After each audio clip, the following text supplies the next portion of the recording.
Queridos amigos, que alegria, mais um programa pela nossa TV, A Caminho da Luz. E aquele programa tão esperado, que é o estudo das obras de André Luiz. Nós vamos estudar hoje, no sexto programa, o 11º capítulo desse livro, Missionários da Luz. E no programa anterior, nós vimos coisas maravilhosas, que é exatamente Alexandre explicar para André Luiz por que ele não iria falar a verdade em Esther que Raul tinha sido, ou melhor dizendo, que teria cometido um crime com o seu noivo na época, que era Noé. E nós vimos aqui uma condição interessante. Para o homem na terra, foi até o André que fez esse comentário, e eu achei muito interessante, Noé foi considerado suicida. Raul foi considerado, e muitos achavam que havia sido um homicídio. Sendo que, na verdade, foi o contrário. Raul matou Noé. Então, Noé foi morto por Raul. E Raul, sim, cometeu o suicídio. Olha que coisa interessante. E o que vale é a consciência.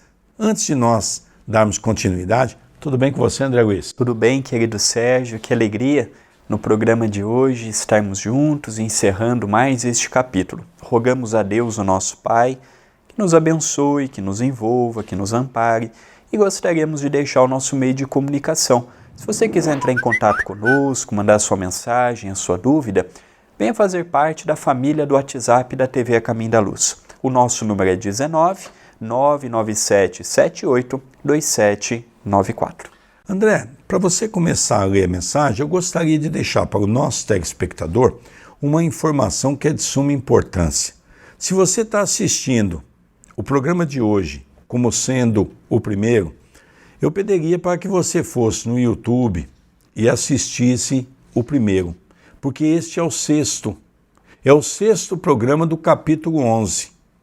É importante você começar a assistir o primeiro, o segundo, o terceiro, o quarto, o quinto e o sexto, para você ver todo o desenrolar de uma história de pessoas e seus dramas. É muito importante isso, porque você pode assistir o programa de hoje e você pode dizer, eu não entendi nada. É importante que você acompanhe os outros programas, né, André?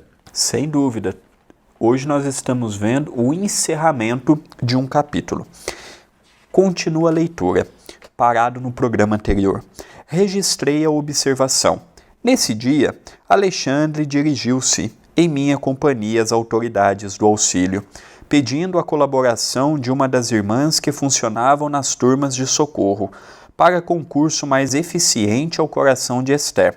Foi destacada Romualda, criatura dedicada e bondosa, que desceu para a crosta junto de nós, recebendo atenciosamente as recomendações do prestimoso amigo. Alexandre não se alongou em muitas instruções. Romualda deveria preparar a viúva espiritualmente para visitar, na noite próxima, o esposo desencarnado e, em seguida, demorar-se junto dela 2 semanas colaborando no reerguimento de suas energias psíquicas e cooperando para que se lhe reorganizasse a vida econômica por meio de colaboração honesta e digna. Então é interessante, André, querido telespectador, só realçar isso, porque o capítulo é longo.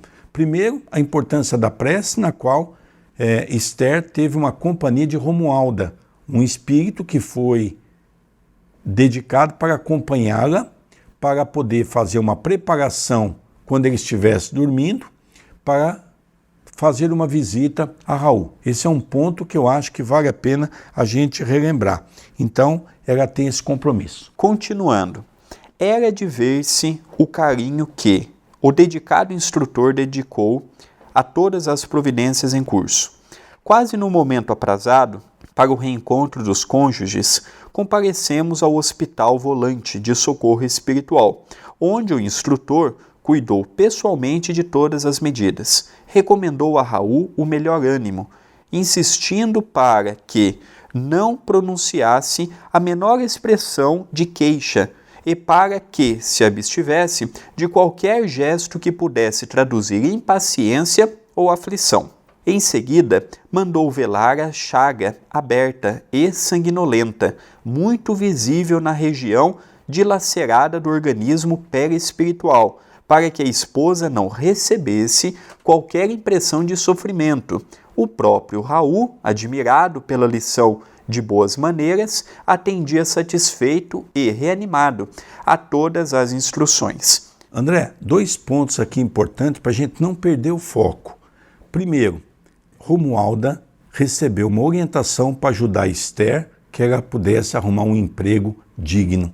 Olha, quando nós somos merecedores, o alto sempre nos ajuda. E o segundo ponto, muito interessante daquilo que o André leu, foi que Alexandre deu orientação para Raul para que ele mantivesse com o pensamento sempre voltado para o bem, porque o desequilíbrio dele poderia comprometer até o entusiasmo de Esther.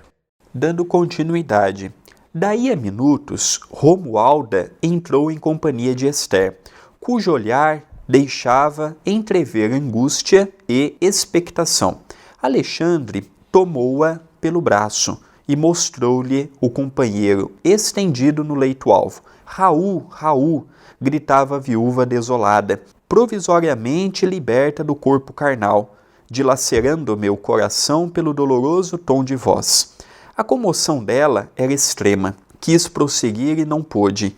Dobraram-se-lhe os joelhos e encontrou-se genuflexa junto ao leito do esposo, soluçando. Reparei que os olhos dele permaneciam marejados de pranto que não chegava a cair. Alexandre fixava-o com firmeza, dando-lhe a entender a necessidade de coragem para o angustioso testemunho.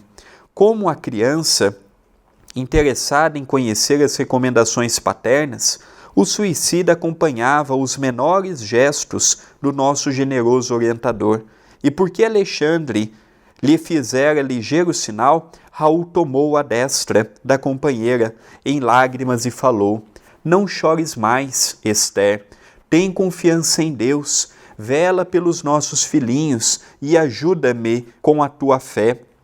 Vou indo muito bem, não há razão para que nos lamentemos. Querida, a morte não é o fim. Aceite a vontade do Pai, como estou procurando aceitar. Nossa separação é temporária, nunca te esquecerei. Estarás em meu coração, onde eu estiver. Também estou saudoso de tua companhia, de tua dedicação, mas o Altíssimo nos ensinará a transformar saudades em esperanças. Veja, André, é importante a gente ir aproveitando esses momentos importantes, não é? Porque Raul, na verdade, estava sob a orientação de Alexandre, e Alexandre estava orientando Raul naquelas palavras que ele estava a dizer à esposa. Primeiro, para não desequilibrar a esposa, e segundo, havia um amparo sobre Raul para que ele também não desequilibrasse. Era um momento importante, era um momento de um reencontro que iriam tocar os dois corações. Dando continuidade, as palavras do suicida, bem como a doce inflexão de sua voz, surpreendiam-me a observação. Raul demonstrava um potencial de delicadeza e finura psicológica que até aí não revelara a meus olhos. Foi então que, aguçando a percepção visual, notei que fios tenuíssimos de luz ligavam a fonte de Alexandre ao cérebro dele e compreendi que o instrutor lhe ministrava vigoroso influxo magnético, amparando-o na difícil situação. Aqui, André, veja que coisa interessante para você que está acompanhando. Não perca essa linha de raciocínio. André Luiz achou estranho Raul estar tão calmo, tão tranquilo. E ele aguçou um pouco o pensamento e percebeu que havia uma linha contínua de um pensamento na qual Alexandre estava influenciando por um processo da mediunidade o pensamento de Raul. Na verdade, Raul estava transmitindo aquela serenidade não porque estava contido no seu coração, mas porque Alexandre que estava conduzindo o tom da conversa para que pudesse então reconfortar o coração de Esther. Dando continuidade, ouvindo-lhe as expressões consoladoras, a viúva pareceu reanimar-se, exclamando lacrimosa: "Ó, Raul, eu sei que agora estamos separados pelos abismos da sepultura.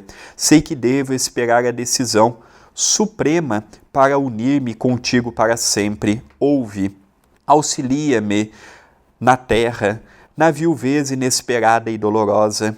Levanta-te e vem para nossa casa, dar-me esperança ao espírito abatido.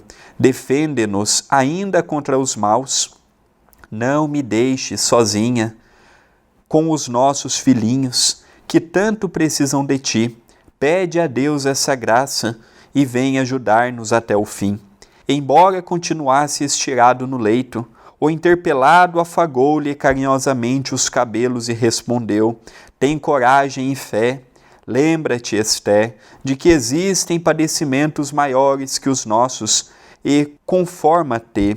Vou fortalecer-me e trabalharei ainda por nós. Assim como me esperas a assistência, esperar-te-ei a confiança. O Senhor não nos confia problemas dos quais não sejamos dignos. Volta para nossa casa e alegra-te. Não tenhas medo da necessidade, nunca nos faltará a bênção do pão. Procura a alegria do trabalho honesto e semeia o bem através de todas as oportunidades que o mundo te ofereça. A prática do bem dá saúde ao corpo e alegria ao espírito. E Deus, que é bom e justo, abençoará nossos filhinhos, para que eles sejam felizes ao teu lado. Não te demores mais. Volta, confiante, guarda a certeza de que eu estou vivo e de que a morte do corpo é somente necessária transformação. Compreendendo que a oportunidade do reencontro estava a esgotar-se, revelou a ansiosa esposa extrema curiosidade e aflição, fitando o companheiro através das lágrimas, e perguntou: Antes que nós entrássemos nessa questão da pergunta que ela vai fazer, que é uma pergunta que mais tocava a sua alma, a gente vê sempre o trabalho da espiritualidade maior. Aquela mulher rogava: Raul, levanta-te e vamos até o nosso lar. Ajuda-me em espírito, ajude os nossos filhos, ajude o nosso lar, para que possamos ter força, coragem para seguir o nosso caminho. E Alexandre, intuindo aquele coração ainda cheio de problemas e dificuldades, de anseio, Raul, fez com que Raul transmitisse uma mensagem aérea de acalento. Vamos confiar em Deus, vamos confiar na prece, vamos continuar trabalhando pela nossa evolução espiritual. Olha que interessante, André, que mensagem linda que, na verdade, a ajuda de um mundo espiritual pode oferecer para nós ainda cheio de problemas e necessitados no campo do entendimento. É verdade, é uma mensagem altamente consoladora e esperançosa. Continua a narrativa. Raul, antes que me vá, dize-me francamente, que aconteceu? Quem te roubou a vida? Notei que o interpelado mostrou no olhar terrível angústia ante a indagação inesperada. Quis talvez confessar a verdade, fazer luz em torno de suas experiências extintas, mas o socorro magnético de Alexandre não se fez esperar. Jato de intensa luminosidade partiu da mão do orientador, que a essa altura da conversação mantinha sobre a fronte do suicida a destra protetora. Transformou-se-lhe a expressão fisionômica, restabelecendo-se-lhe a serenidade e a coragem. Novamente calmo, Raul falou à companheira: Esther, os processos da justiça divina não se encontram ao dispor de nossa apreciação. Guarda contigo a certeza de que estamos sendo instruídos todos os dias e em todos os acontecimentos. Aprende a procurar, antes de tudo, a vontade de Deus. A pobre viúva desejou prolongar a palestra. Adivinhava-se-lhe, pelos olhos aflitos, o intenso propósito de continuar bebendo as sublimes consolações do momento, mas Alexandre tomou-lhe o braço e recomendou-lhe a necessidade de despedir-se.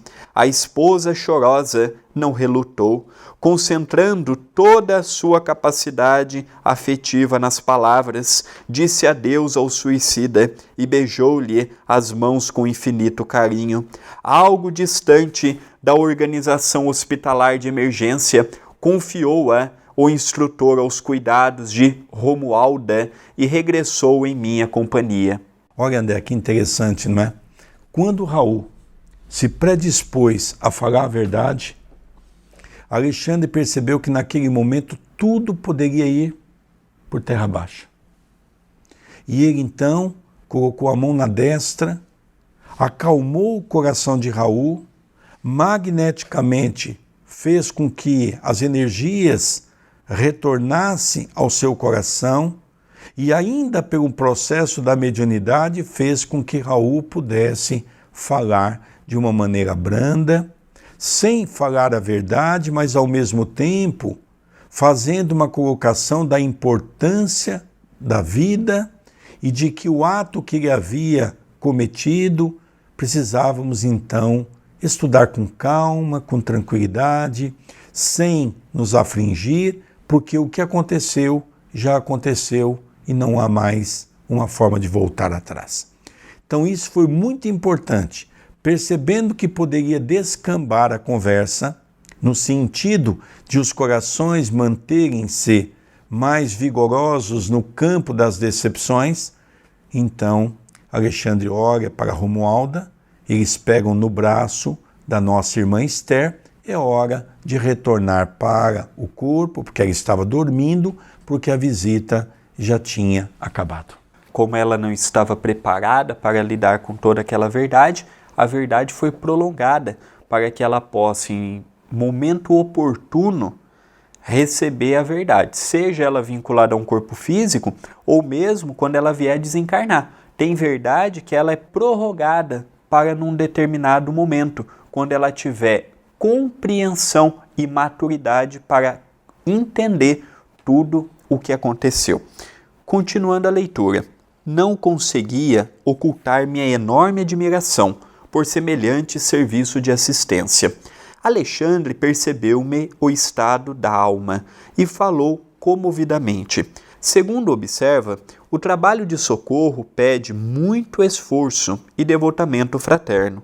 Não podemos esquecer que Raul e Esther são dois enfermos espirituais e, nessa condição, requerem muita compreensão de nossa parte. Felizmente, a viúva regressa cheia de novo ânimo e nosso amigo, sentindo a extensão dos cuidados de que está sendo objeto e notando por si mesmo quanto pode auxiliar a companheira encarnada, dar-se-á pressa em criar novas expressões de estímulo e energia no próprio coração. Impressionado, contudo, em vista do dilaceramento havido em seu organismo espiritual, indaguei: e a região ferida? Raul experimentará semelhantes padecimentos até quando? Talvez por muitos anos, respondeu o instrutor em tom grave. Isso, porém, não o impedirá de trabalhar intensamente no campo da consciência, esforçando-se pela reaproximação da bendita oportunidade regeneradora. Outros problemas afloravam-me a ideia. No entanto, o instrutor precisava ausentar-se em demanda de incumbências difíceis, nas quais não poderia eu acompanhá-lo. Então Alexandre ia para uma atividade na qual André Luiz não podia participar, mas ainda legou a André Luiz, dentro das suas dificuldades, limitações de compreender aquele quadro, mas mostra a Alexandre para André Luiz da importância de nós podermos resgatar a confiança. Mas ele fala algo muito interessante. André Luiz pergunta, e aquele buraco que ficou no corpo perispiritual? E Alexandre diz, ele vai poder conviver perfeitamente com isso para com que no momento certo ele possa, logicamente, recompor. Nós sabemos que quando ele reencarnar, ele vai vir com sérios problemas nessa região. É o que nós chamamos da lei kármica. Vai ter muitos problemas na região do coração, com certeza vai ter que fazer várias operações para recompor o corpo físico, já que o corpo físico vai ter deficiências relacionadas ao seu perispírito, ou seja, ao princípio vital da composição do seu perispírito, porque ele dilacerou pela sua própria vontade. Então nós vemos que o impacto de uma ação irresponsável gerada por nós não traz apenas sequelas no mundo espiritual. São sequelas que, porventura, vão passar para a próxima existência no corpo físico. É verdade. Dando continuidade. Pedi-lhe permissão para seguir de perto o trabalho de assistência levado a efeito por Romualda, recebendo-lhe a generosa aprovação. Desejava saber até que ponto se confortara a viúva ativa e observar-lhe o proveito daquele reencontro, que traduzia a elevada concessão.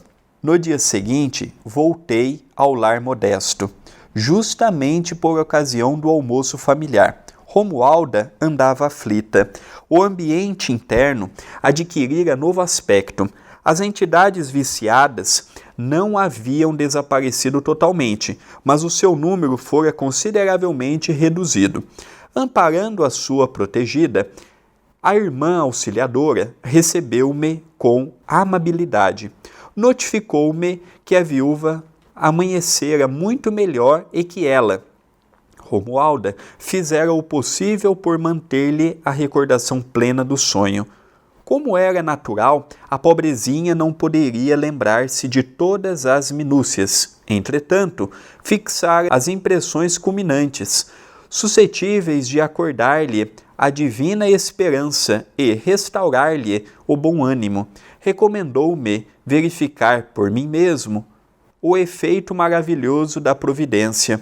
De fato, o semblante da viúva ganhara nova expressão. De olhos límpidos e brilhantes, narrava aos tios e aos filhinhos o sublime sonho da noite. Todos a escutavam sob forte interesse, mormente as crianças, que pareciam participar de seu júbilo interior. Esther terminara a narrativa emocionada. Observei então que a velha tia esboçava um gesto de incredulidade, perguntando-lhe: "E você acredita ter visitado Raul no outro mundo?" "Como não?" redarguiu a viúva sem pestanejar.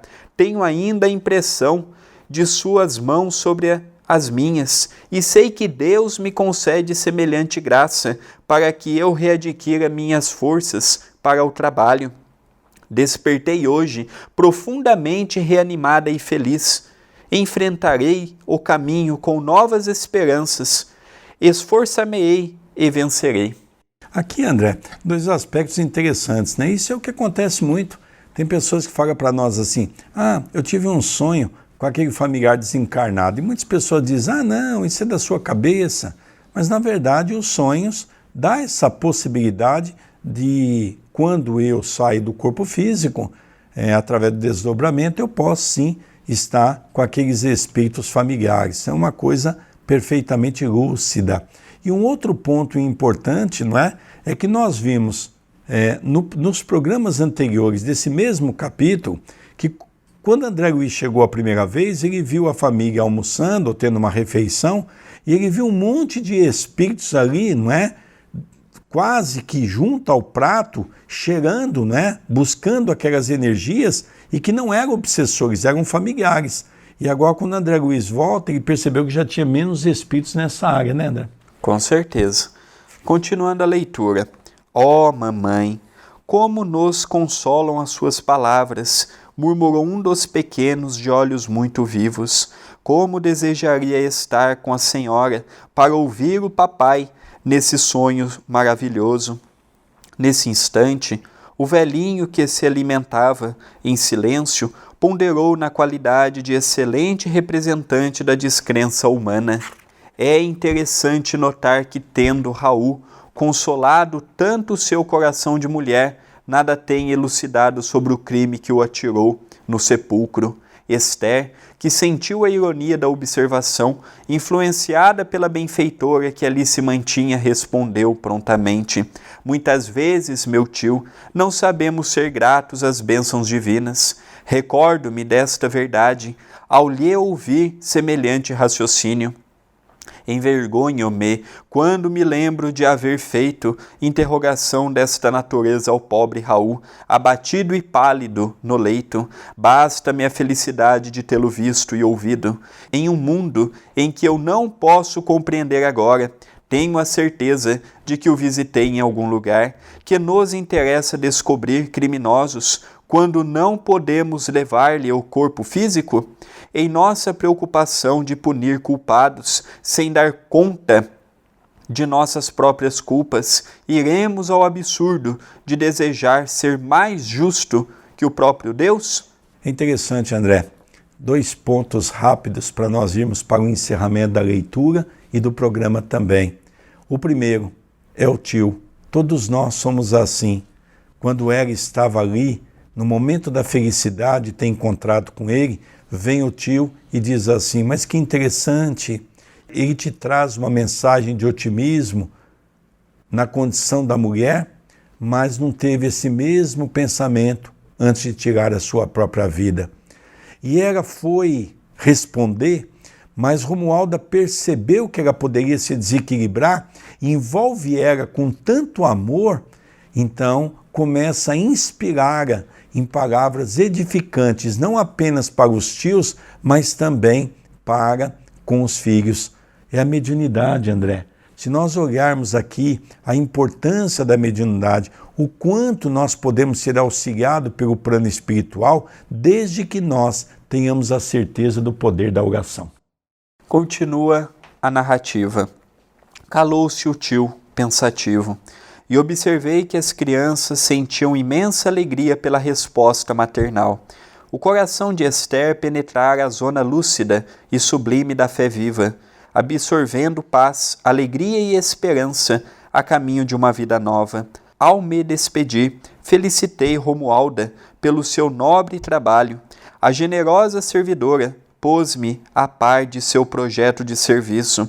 Permaneceria mais estreitamente ao lado da viúva, insuflando-lhe coragem e bom ânimo, e na semana próxima contava com a possibilidade de cooperar no sentido de reorganizar-lhe serviço bem remunerado. Admirei-me ouvindo o programa, principalmente no que tocava ao auxílio material. Entretanto, Romualda aduziu muito calma: quando os companheiros terrestres se fazem merecedores, podemos colaborar em benefício deles, com todos os recursos a nosso alcance, desde que a nossa cooperação não lhes tolha a liberdade de consciência. Roguei-lhe, então, o obséquio de admitir-me o concurso no dia aprazado para os serviços finais. Romualda aqueceu bondosamente e, passada uma semana, fui por ela avisado quanto à medida de conclusão dos trabalhos de assistência. Voltei ao lar da viúva em companhia da digna servidora espiritual que me recomendou: faça o favor de assistir nossa amiga enquanto vou buscar a pessoa indicada para auxiliá-la. Já movimentei todas as providências cabíveis na situação e não temos tempo a perder. Mantive-me ali em profunda curiosidade e, decorrida 3 horas aproximadamente, alguém bateu à porta, chamando-me a atenção. Seguida de Romualda, uma dama distinta vinha ao encontro de Esther, oferecendo-lhe trabalho honesto em sua oficina de costura. A viúva chorava de emoção e de alegria e, enquanto combinavam determinadas medidas de serviço, em um quadro confortador, de júbilo geral, a irmã auxiliadora falou-me contente. Agora, irmão André, podemos voltar tranquilamente. O serviço que nos foi confiado está concluído, graças ao Senhor. Que interessante, não é? Que maravilha. O que é as leis divinas? Esther e a sua família são espíritos comuns como nós, encarnados na Terra diante das provações da vida. Mas Esther, eu gostaria de destacar a fé. Ela se agarrou à fé de tal maneira e passou a acreditar nas leis divinas. O nosso pensamento, quando voltado para o campo do bem, é capaz de atrair para perto de nós bons espíritos, já que todos nós vivemos num mundo chamado mundo de afinidade. A ponto de que Romualda envolveu uma senhora para que ela pudesse oferecer serviço para Esther. E para não deixar Esther sozinha, ela saiu, ficou 3 horas ausente e legou a André Luiz para que pudesse acompanhar Esther e os familiares, para que pudesse manter o socorro naquele lar. Veja, André, a importância do Evangelho no lar, como nós sempre falamos, a importância do pensamento positivo. Sem dúvida. Depois de 6 programas findos, estamos finalizando o 6º programa, nós tivemos uma noção de como Deus não desampara ninguém. Colocamos na conta do acaso, colocamos na conta do mérito, colocamos a conta do sobrenatural, colocamos a conta do acaso, do destino, mas nada disto aconteceu. O que aconteceu foi uma programação divina, que a maioria de nós que está no corpo físico não vemos, não percebemos, não compreendemos. Se nós confiássemos um pouco mais em Deus, se nós reclamássemos um pouco menos, nós viríamos os prodígios que diariamente acontecem conosco, na nossa família, no nosso local de trabalho, no centro espírita que trabalhamos, na sociedade que vivenciamos. Mas comumente o nosso desespero é tamanho que nós não temos olhos para ver, ouvidos para ouvir e cabeça para compreender a beleza da vida e quão generoso se faz a nossa oportunidade reencarnatória. E para encerrarmos, já que o nosso tempo está findando, nós vamos deixar o número do WhatsApp da TV A Caminho da Luz. Quer mandar mensagens, quer mandar a sua dúvida, quer mandar o seu depoimento ou quer receber as nossas mensagens, salve o nosso número em seus contatos e entre em contato. O nosso número é 19 997 78 2794.